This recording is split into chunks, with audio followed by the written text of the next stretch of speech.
Hello, investors. It's Don Vandenbord, Senior Portfolio Manager with Revere Asset Management. Today is Thursday, June 15th, 5:40 p.m. Eastern Time, coming to you from St. Augustine Beach, Florida, with tonight's Revere Market Insight video. State of the market, we are in an uptrend that shows no desire to to settle or stop based on today's action. You can see over here market leaders signaling bullish slash uptrend as they have been since May 18th. Short term, same situation also since May 18th, but we've got the stop sign out because the NASDAQ 100 and now today the S&P 500 are extremely extended from what are considered normal ranges versus their 21-day short-term moving average and medium-term 50-day moving average. Now, as you know, and as we've seen over the last week, extended can become more extended, but this is more a signal that the more you pile in at these levels, the bigger risk that you're taking for a rug pull. We've studied these levels historically, and there's normal and there's abnormal, and we want to point out abnormal. But the good news is that if you just take the approach that you're continue to raise your stops, the market will end up taking you out when the tone of the market changes. But across all three timeframes and on all five of the major indexes, we are bullish, just pretty extended on the S&P and the NASDAQ 100 versus the short term and the medium term. So what happened today? Very interesting day.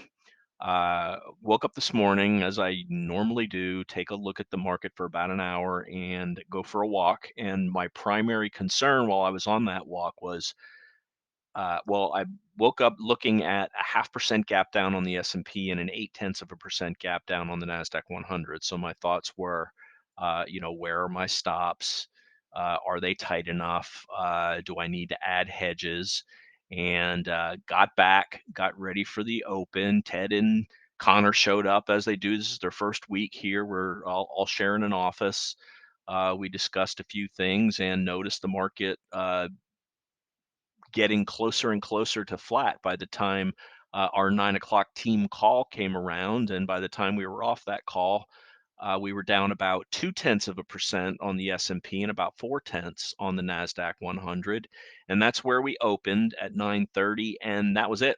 Lows of the day immediately put in, and we went on a very strong rally right out of the gate. Broad rally, all 11 of the S&P sectors up. The only lagging sector that has recently led was semiconductors. So by the end of the day, the NASDAQ 100 up 1.2% with the broad semiconductor index down 0.8% on the day, and Tesla down, and what else did we have here? There was another big one. No, Google, NVIDIA, the others, two of the big seven, NVIDIA down 0.8%. So very strong, very broad NASDAQ 100, considering what wasn't included in there today. And actually SPLV, we've been beating that down for how poorly low volatility has been performing. It outperformed high beta today. So that's good. That's money rotating. You can see the S&P slightly outperformed the NASDAQ 100 today. Broad strength, all 11 sectors up. This is why we're big proponents of holding a big core position in SSO while the markets are in a bullish posture that is above their 50 and 21-day moving averages. So here are the final numbers on the day. RG8. Little bit of a lagger, but then again, mid caps and small caps lagged slightly versus their larger cap indexes, but still solid, up 0.84%. S&P up 1.2. We discussed the NASDAQ up 1.2. Dow up 1.26. Mid caps up 0.9. Russell up 0.8. And these closed very near their highs of the day, while the NASDAQ 100 and the S&P were pulling back. And I'll talk about that when we get to the tail of the tape, a play that we decided to do based on where they are in their range versus where the S&P and Nasdaq 100 is in their ranges. Global 60/40 up zero point 0.8. Basically, developed stocks up 1.1, world bonds up 0.4. In-house GROTECTION tacked on another 1.2%. 4 trades on the day. I'll explain them all when we get there, and we'll go over a few charts of interest. So let's get right into it, and we'll start with the S&P 500. You can see here yesterday's volatile day. We talked about that, with the Fed down, rallied, recovered most of it weak into the close. That weakness followed through overnight as we gapped down. But look at the move higher. This is a move of very quickly 1% over the first 90 minutes of the day up to 44.12, then a nice 2-hour base, tight 2-hour base. 10 points on the S&P, then another breakout and a run higher, and then just some profit taking into the close. So I went from during my walk thinking about what was I going to hedge with to where do I want to add to the strongest stocks and increase risk, because the market obviously is liking the reaction to the Fed based on that immediate strength that came in and how broad the strength was. So here's your S&P 500 now. The red flag is that it's extended 6% from the 50-day moving average, 3.7% from the 21-day moving average. By historical standards, that's extremely stretched, but very clearly we're in a bull market now. I'm expecting a pullback or sideways movement. Will we get it, and when we get it? We've been talking about it for a week and a half on the Nasdaq and the S&P. They both just keep chugging higher. Let's look at the Nasdaq 100. We put in that short yesterday. We added to our QID short on that initial weakness that we talked about out of the close at the open today when we made a higher high versus yesterday. We took half of that hedge off. So basically the hedge was put on in two pieces. One, when we got too extended on the Nasdaq 100 versus the 50-day. This is when it is extended, over 9%. And then we added on the reversal yesterday. Getting over yesterday's high tells us that at a minimum, the second one was wrong. So we took that half off. And then the question is, what do you do with the remainder? Because now you've gone from 9% versus the 50-day to 10 to 10.5 to now 11.6% extended. Overbought can get more overbought. We realize that. We've got a lot of exposure to the market, less than 10% cash. And what do you do when you've got a reversion to the mean trade on and it keeps going higher and higher? So obviously the first option is just cut it. But after discussing it as a team, we think we found a better option, and we'll talk about that in a minute. Let's go to the Dow Jones Industrial Average. Now you can see yesterday's pullback bounce off the ADMA. Very nice move back above 34,000. United Healthcare, which was the beat down stock yesterday that hurt, absolutely helped today. Look at that. This is new closing highs going back to December for the Dow. So nice stuff for the Dow, bouncing off the 8. So we've got all the big cap indexes firmly in control above their moving averages. Let's go to mid caps now.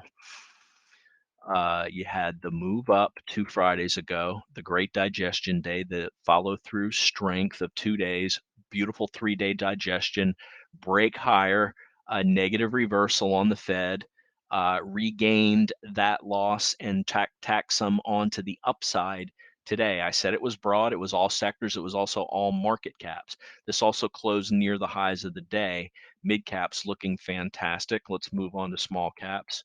Basically the exact same setup as the mid caps, bounced off the 8, didn't quite recover all of the losses the way mid caps did. But what we decided to do, let's go to a 60-minute chart here, and you can see we got the stochastic buy signal on there. So in lieu of selling the NASDAQ 100 because we're in the hole and it's stretched, we put on an equal amount of exposure on TNA. So our expectation now is that small and mid caps have more room to run because of where they are relative to their moving averages versus where the NASDAQ 100 and the S&P are. So we offset the short exposure on the QID with long exposure on TNA. Think of it as a pairs trade that we think will end up in our favor. You can see we're set up nice and tight. A 6-day consolidation here in a fairly tight range, strength into the close. We like this IWM and or MDY setup that we're playing by TNA, which is the triple long Russell 2000 ETF. So that's the 5 major indexes, all looking bullish, and an explanation of our hedge and increasing our long on the Russell. We added 2.6%, which is the equivalent to the 4.8% that we have on QID. Moving on, let's go to the VIX. VIX was up today. We're extended to the downside below the ADMA. So although we were up and the indexes were up, we weren't really concerned because of where we are on the chart. The dollar continues to be weak, got weaker today. Big move down in the dollar. This is corresponded with a nice move up in stock. So that inverse correlation continues to hold. A move down in the dollar. Was it good for gold and silver stocks? Well, not really, because that's a pretty big move down in the dollar, 0.57%. Meanwhile, gold was up 0.7%, still can't get above its 21 EMA. GDX was up 0.42%, can't get above its declining 21 EMA. Silver just barely down, also below its 21 EMA. No reason to be in these precious metal stocks when you can make hay in growth stocks in this environment.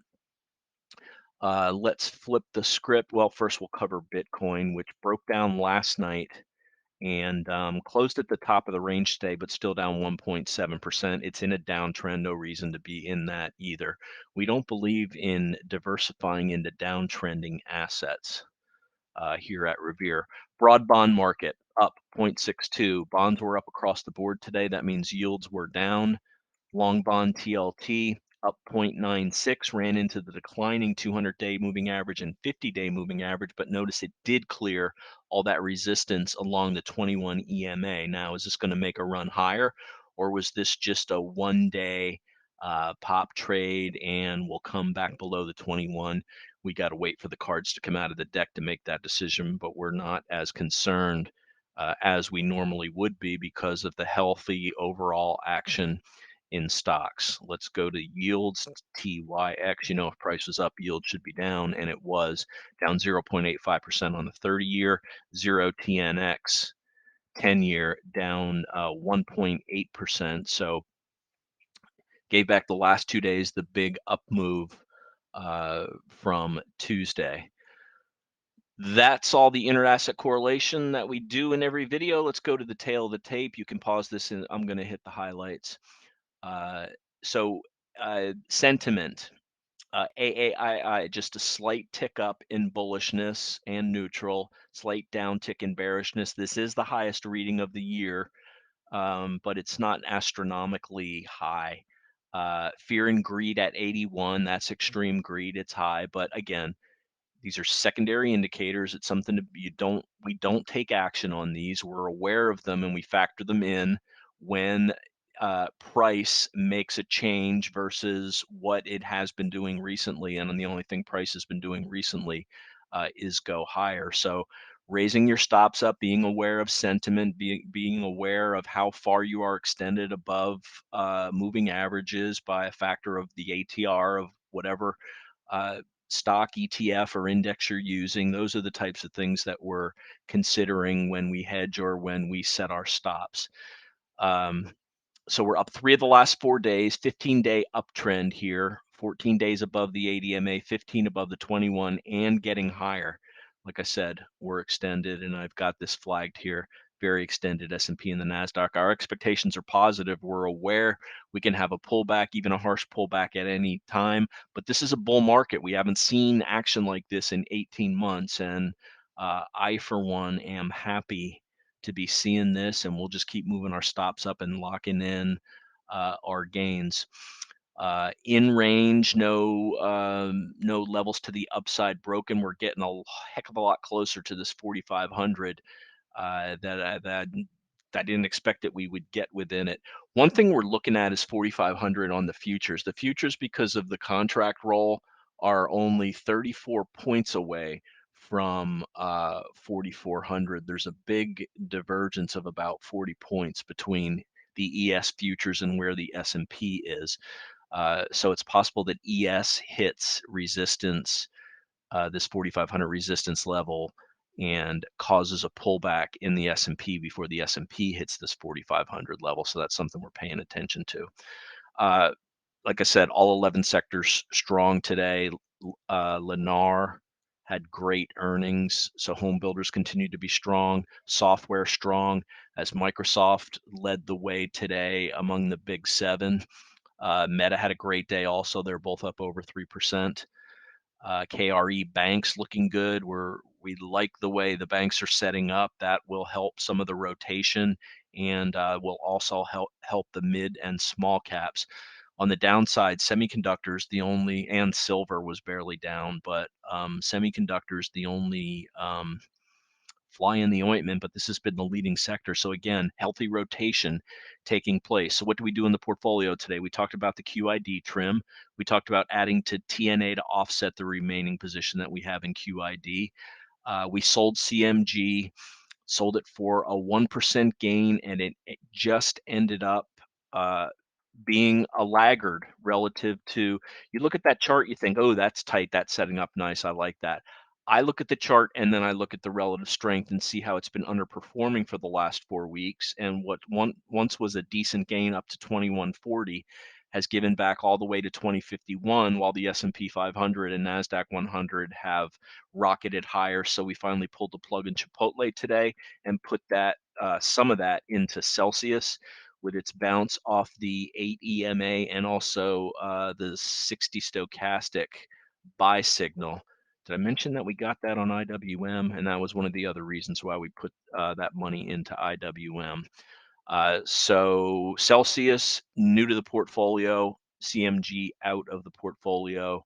And then we've got the pairs trade on the indexes that raises our exposure to 1.85, the highest it's been all year. Bottom line, gap down, immediate broad rally signals that the market likes the Fed approach. Digested it overnight. When I woke up, I was thinking it didn't like it, but by 9:45 today, 10 o'clock, it was pretty clear that the market was seeing very bullish flows, and we took advantage of that in the portfolio. We like the way we've been positioned lately, and all the powder that we kept dry during the bear market last year just keeps our balance that much higher to compound when the market is to our liking, which it is now. We'll look at a couple of charts very quickly, and then we'll wrap things up. Uh, Leading stocks that we don't own, a lot of them are in the 21 over 21. AI, uh, nice move 2 days ago. Digestion yesterday, higher high today. Fantastic move. One of the other reasons, and this is a theory of mine, but why CMG has been weak recently, if you're a broad, large cap portfolio manager, you have a certain exposure to restaurants. You've got CMG, it made a nice run. You know that the Cava IPO, Cava is called the Mediterranean version of Chipotle. Maybe they're just selling Chipotle to have money to put into Cava, since it's a new idea and it's one of the hottest restaurants out there. Just a theory of mine, but we pulled the plug on it's called watering the flowers and pulling the weeds. Chipotle devolved to where it was just a weed in the portfolio from a relative basis, even though the price action looks fine.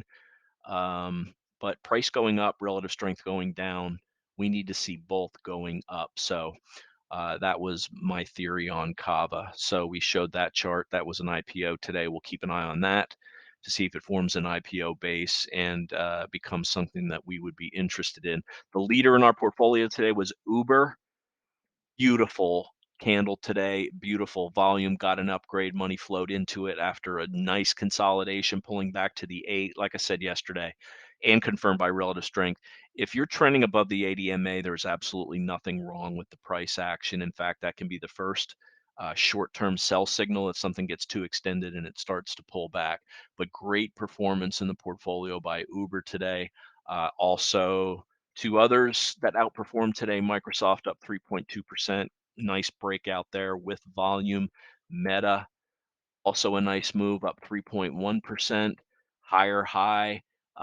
This pullback a week in a session ago, that Wednesday pullback on the 7th is just a shakeout, is just a distant memory now. As anything that is a viable and showing relative strength stock has made higher highs since then. You can see that very clearly on the NASDAQ 100, higher highs after this 1.7% shake, which we thought was the first sign of maybe regression to the mean in the NASDAQ 100, but all it ended up being was a one-day shake followed by 6 strong days. And that's where we are now. And that's going to wrap up today's video. So this is Don Vandenbord wrapping up Thursday, June 15th. Remember, it's not how much you make in the market, it's how much of that you can keep. Reach out to me, Don at RevereAsset.com, or my partner, Dan Stewart, Dan at RevereAsset.com. If you're interested in becoming a client, the phone is 855 Real Wealth. That's 855-732-5932. Wrapping up Thursday, June 15th. This is Don Vandenbord with Revere Asset, telling it like it is. Thanks for listening and have a great day.